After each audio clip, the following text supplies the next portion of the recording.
अल्हम्दुलिल्लाहि Kaffa व सलामुन अला इबादिहिल्लज़ीना इस्तफ़ा अम्मा बाद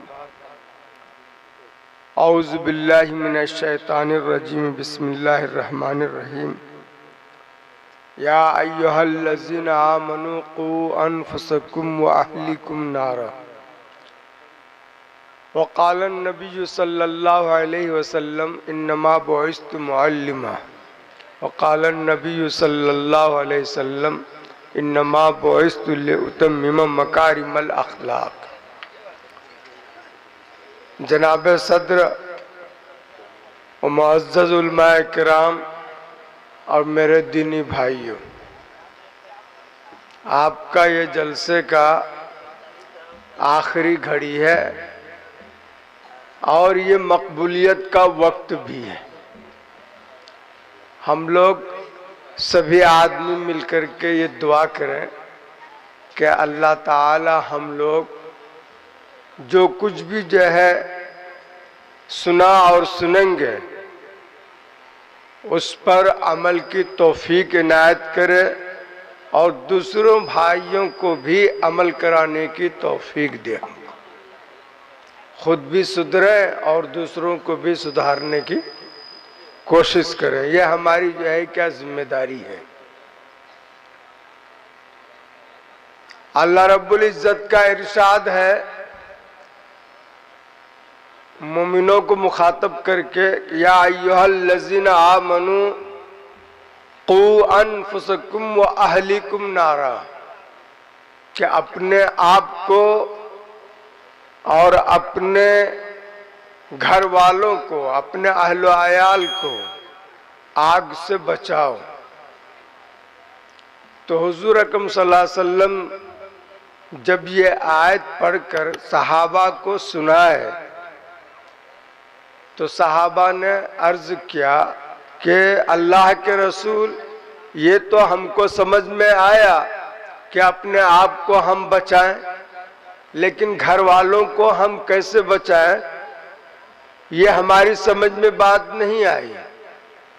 उनके जहन में ये बात थी कि हर शख्स अपना अपना जिम्मेदार है और अपना जो उनका अमल होगा वो उसका जवाबदेह होगा, दूसरा उसका कोई जिम्मेदार नहीं होगा। तो कहा गया कि नहीं, जिस तरह से तुम इस बात का जिम्मेदार हो कि खुद सही रास्ते पर चलो, तो इसी तरह से तुम्हारी ये भी जिम्मेदारी है कि तुम्हारे निगरानी में तुम्हारा मातहत जो लोग हैं, घर में बीवी है, बच्चे हैं, तो तुम उनको भी सही रास्ते पर जो है चलाने की पूरी कोशिश करो। ये तुम्हारी जो है जिम्मेदारी है। इस आयत के अंदर जहां जहन्नम से बचाने की बात है, तो जाहिर बात है कि जहन्नम से आदमी उस वक्त तक नहीं बचेगा जब तक अमल नहीं करेगा, और अमल आदमी उस वक्त तक नहीं कर सकता जब तक उसके पास जानकारी नहीं होगी। जानकारी होगी तब वो अमल कर सकता है। तो इस आयत का तकाजा है कि तालीम हासिल की जाए, क्योंकि बगैर तालीम का आदमी अमल नहीं कर सकता, और जो अमल नहीं करेगा वो आग से बच भी नहीं सकेगा। तो तालीम हासिल करना जरूरी है। एक मशहूर मारूफ हदीस है कि हर मुसलमान पर इल्म का हासिल करना फर्ज है, चाहे वो औरत हो चाहे वो मर्द हो, हर एक पर तालीम हासिल करना फर्ज है। तो इंसान का दो जो है मशहूर जो है मारूफ किस्म है, औरत और मर्द। तो मर्दों की तालीम के लिए तो हमारे यहाँ बहुत ज्यादा जो है तवज्जो है, उसके लिए बहुत से मदारिस है। औरतों की, लड़कियों की तालीम के लिए इदारा बहुत कम है, और औरतों की तालीम, लड़कियों की तालीम बहुत नाजुक और बहुत ही मुश्किल मसला है। और ये इलाका वैसे भी जो है तालीम के मामले में है ना बहुत पीछे है। अगर इस इलाके में लड़कियों का इदारा खोला जा रहा है और उसको बेहतर अंदाज से चलाया जा रहा है तो ये अल्लाह के हमारे ऊपर जो है बहुत बड़ा करम और अल्लाह की बहुत बड़ी नियामत होगी कि हम इससे फायदा हासिल करें। इसलिए कि गाड़ी का 2 चक्का है, ऐसे तो आजकल 3 चक्का वाला भी, 4 चक्का, 20 चक्का वाला भी गाड़ी है, लेकिन आप ये समझ लें कि इंसान का 2 टांग है। अगर एक टांग सही हो, एक टांग खराब हो तो वो आदमी सही तौर पर चल नहीं सकता, दौड़ नहीं सकता है। तो उसी तरह से अगर लड़का पढ़ा हुआ है, मर्द पढ़ा हुआ है, लड़कियां पढ़ी हुई न हो, औरतें पढ़ी हुई न हो, तो उस घर का जो है काम काज सही ढंग से नहीं चल सकेगा। तो जरूरत है कि दोनों की जो है तालीम तरबियत हो ताकि घर ढंग से चले, समाज सही ढंग से जो है के चले। और तालीम के बगैर किसी भी मुआशरे का सुधार नहीं हो सकता है। एक इराकी शख्स है, इराक का रहने वाला एक शख्स हजरत आयशा के पास आया और वो सवाल किया उनसे कि अय्युल कफन खैरुन, कौन सा कफन बेहतर है। उनका पूछने का मकसद ये है कि कफन किस रंग का बेहतर है, सफेद या सब्ज या काला, कौन सा रंग का कफन बेहतर होगा। तो आयशा उसको कहने लगे कि तुमको उससे क्या मतलब, तुम मर गए, तुमको काला कफन दे कि सफेद कफन दे, उससे तुमको क्या नुकसान होगा। मकसद कहने का यह है कि इंसान को अपनी जरूरत के बारे में पूछना चाहिए जिससे कि उनका फायदा हो, सुधार हो। वो काम जिसका ताल्लुक उससे न हो उसके बारे में पूछना वो बेकार है, फजूल है। तो मरने वाला जब मर गया, कफन देना जिंदों का जिम्मेदारी है। मरने वाला मर गया, कफन देना ये जिंदों की जिम्मेदारी है। तो जिंदों को इसकी जरूरत है वो मालूम करे कि हमको अपने मुर्दे को किस रंग का कफन देना अच्छा है। तो अपने जरूरत की बात करनी चाहिए। आज हम लोग समाज के अंदर पूरी दुनिया की बात करते हैं, मुल्क की बात करते हैं, दूसरे गांव, समाज, दूसरे घर की बात करते हैं और दूसरों के बारे में बोलते हैं। खुद अपने बारे में हमको सोचने का और ये जानने की फुर्सत नहीं है कि 24 घंटा सुबह उठ करके फजर के वक्त में उठा और इशा के बाद हम लोग जो सोने गए, तो ये 24 घंटे के अंदर हम क्या काम अच्छा किया, क्या काम खराब किया, इसका अगर जो है क्या हम इसको सोचें तो ये हमारे लिए फायदेमंद होगा।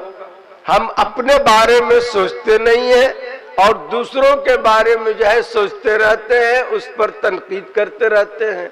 उसका फायदा कुछ नहीं होता सिवाय नुकसान के। तो इस आयत के मुतालिक ज्यादा तो नहीं, कुछ चंद पहलू पर इनका जो है कोशिश करूंगा गोशगुजार करने का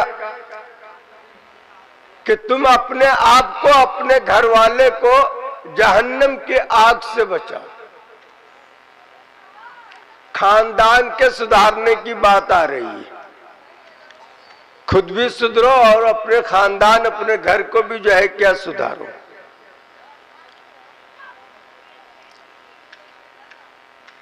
खानदान घर में 4 तरह के लोग होते हैं। होता तो है दो ही किस्म का, लेकिन बाद में चल करके वो फिर 4 रूप ले लेता है। सबसे पहली बात तो यह है कि घर में एक इंसान जब शादी करता है तो शौहर और बीवी की शक्ल में 2 फर्द घर में आता है। अगर अल्लाह गोद भर दिया तो वही जो है 2 शख्स से, एक बाप कहलाता है, एक मां कहलाती है। और वो जो बच्चा आया ये जो है औलाद कहलाया। तो शौहर, बीवी, मां बाप और औलाद, यही 4 जो है सिफात वाले इंसान से घर बनता है, खानदान बनता है। इन चारों का जो है ऊपर कुछ फराइज है और इन चारों का कुछ हक दूसरे पर है और इनके ऊपर भी दूसरों का हक है जो फर्ज कहलाता है। तो सबसे पहली चीज तो घर का जो सरबराह है, जो पहले शौहर था और आज बाप भी बन गया, तो उनकी जिम्मेदारी होती है कि वो खुद भी जो है क्या सही रास्ते पे चले और अपने बीवी को भी सही रास्ते पर चलाए। और फिर शौहर और बीवी जो माँ बाप बन चुके हैं उनकी ये जिम्मेदारी है कि वो अपने औलाद को भी सही रास्ते पर चलाए। एक हदीस में है कुल्लुकुम राइन, कि तुम में से हर शख्स निगरां है और हर शख्स से सवाल किया जाएगा उसकी रैयत के मुतालिक, उनके जो मातहत लोग हैं उनके मुतालिक सवाल किया जाएगा। शौहर से भी सवाल होगा कि तुम्हारी बीवी नमाज नहीं पढ़ती थी, तुमने इसको जो है क्यों नहीं नमाज जो है पढ़ने की ताकीद किया। तुम्हारी बीवी जो है और दूसरे बुराइयों में मुब्तला थी, बेपर्दा घूमती थी, तुम काहे ने इसको जो है क्या रोका। माँ से भी जो है क्या सवाल होगा कि तुम्हारा बच्चा है ना गलत ढंग से जिंदगी गुजारता था, तुमने उसको जो है क्यों नहीं जो है क्या सुधारा। तो माँ से भी सवाल होगा बच्चे के मुतालिक।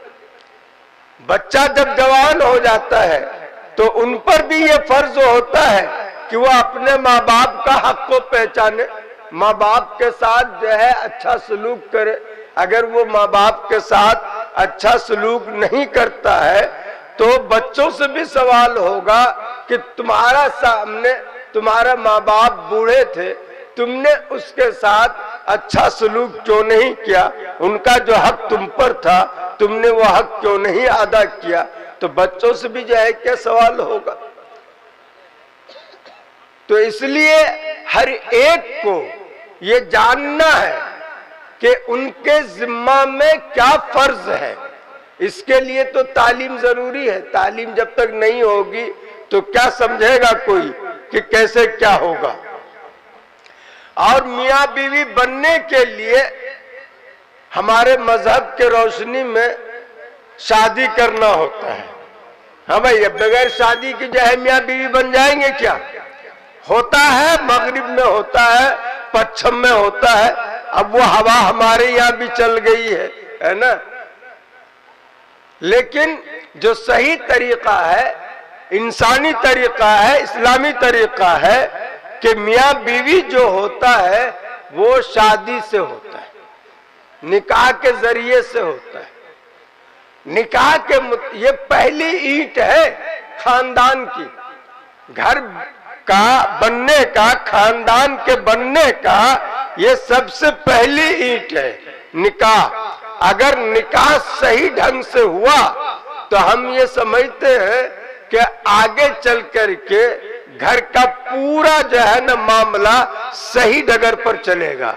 और अगर बिस्मिल्लाह ही गलत हो गया तो फिर आगे जो है कहना मुश्किल है कि वो घर इस्लाम के तरीके पर शरीयत के मुताबिक चलेगा या उससे हट के चलेगा।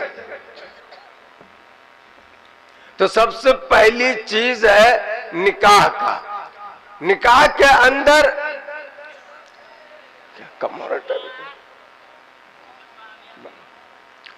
निकाह के अंदर हम लोग देखते ही हैं कि क्या हो रहा है। निकाह के अंदर अगर हम सुन्नत के मुताबिक चले और सादगी के साथ करें तो निकाह में कोई खर्चा नहीं है। ज्यादा से ज्यादा यह है कि काजी साहब पढ़ाए हैं तो बतौर जो है दिलजोई का उनको कुछ दे दे और छुहारे जो है क्या बांट दे, इसके अलावा और कोई जो है क्या खर्चा नहीं है। और अगर आपके अंदर सकत है तो वलीमा कर दे। वलीमा के लिए भी जरूरी नहीं है कि जो है उसके अंदर कई किस्म का मटेरियल हो, है ना, मछली हो और बड़ा और छोटा हो और क्या क्या हो, है ना, ये सब का होना जरूरी नहीं है। अपनी ताकत के मुताबिक जो हो जो है क्या खिला दिया जाए। ये नहीं कि उसके लिए कर्ज लिया जाए और उसके लिए जमीन गह गिरवी रखा जाए, तो इसकी भी जरूरत नहीं है। तो शादी हम लोगों के यहाँ सादगी के साथ नहीं होती है। और अब तो एक सूरत ये देखिए, जब भी हम खुदा का कोई हुक्म को छोड़ते हैं और छोड़ेंगे तो उनके साथ एक दूसरी बलाएं आती है। हदीस में आया है कि जिस निकाह में कम खर्च हो तो उसमें बरकत होती है, और हम लोगों के निकाह में खर्च कम नहीं होता, इसलिए जो है उसमें जो है ज़हमत होती है, परेशानी भी होती है। पहले लड़की वाले को जहेज के लिए लोग परेशान करते थे, आज भी कर रहे हैं। अब जो है लड़का वाले परेशान हो रहे हैं महर की वजह से, क्योंकि अब गोल्ड पीछा नहीं छोड़ रहा है। लोग बोलता है कि पहले जमाने में चलता था, अब तो गोल्ड चलता है, वो भी 50 भरी सोना। कमाता है दिल्ली मेरठ अपने घरों में और 50 भरी सोना उसका होगा महर, तो वो कैसे अदा करेगा? जबकि महर अदा करना चाहिए, नगद हो तो सबसे बेहतर है, वरना अपनी जिंदगी में अदा कर ही देना चाहिए। वक्त कम है, इसलिए मैं एक दो बात करके आपकी जो है क्या से रुखसत होऊंगा। इस्लाह का ताल्लुक तालीम से। हद आयशा फरमाती हैं कि सबसे पहले मुफस्सल की एक सूरत नाजिल हुई। ये मशहूर मारूफ बात है कि सबसे पहले सूरह इक़रा की 5 आयत नाजिल हुई, उनके बाद सूरह मुदस्सिर का नुज़ूल हुआ। सूरह इक़रा जो सबसे पहले नाजिल हुई उसमें तालीम की बात थी, और सूरह मुदस्सिर के अंदर जन्नत दोज़ख वगैरह का जो है क्या जिक्र है, पाकी नापाकी वगैरह ये सब का जिक्र है। तो जन्नत दो हज़रत आयशा फरमाती है कि पहले जन्नत और दोज़ख का डर जो है क्या बैठाया गया, जब लोगों का जो है दिल दीन की तरफ रुजू किया, दीन की तरफ माइल हुआ, तो फिर उसके ऊपर अहकाम नाजिल हुआ। अगर अल्लाह ताला हुजूर अकरम सल्लल्लाहु अलैहि वसल्लम पहले ही जो है क्या उसके ऊपर यह हुक्म आ जाता कि ला तशरबुल खम्र, कि जय शराब मत पियो, है ना, जिना मत करो, तो वो तो इसको छोड़ने के लिए तैयार नहीं होता। वो साफ कहता कि ला नदाउल खम्र अमदा, ला जाए नदाउल जिना अबदा, कि मैं कभी भी शराब नहीं छोड़ूंगा, कभी भी जिना नहीं छोड़ूंगा। अगर अव्वल वह का अहकाम नाजिल होता तो यही जो है क्या जवाब मिलता।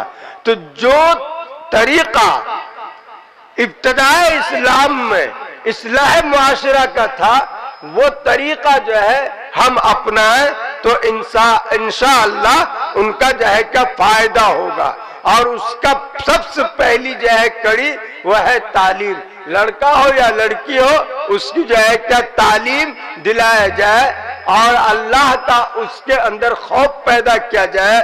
और ये भी है कि अगर हमारे समाज में जो मुअम्मर लोग हैं, जो अब तक जो है पढ़ना लिखना नहीं जानते, तो उनके लिए भी जमात का सिलसिला है।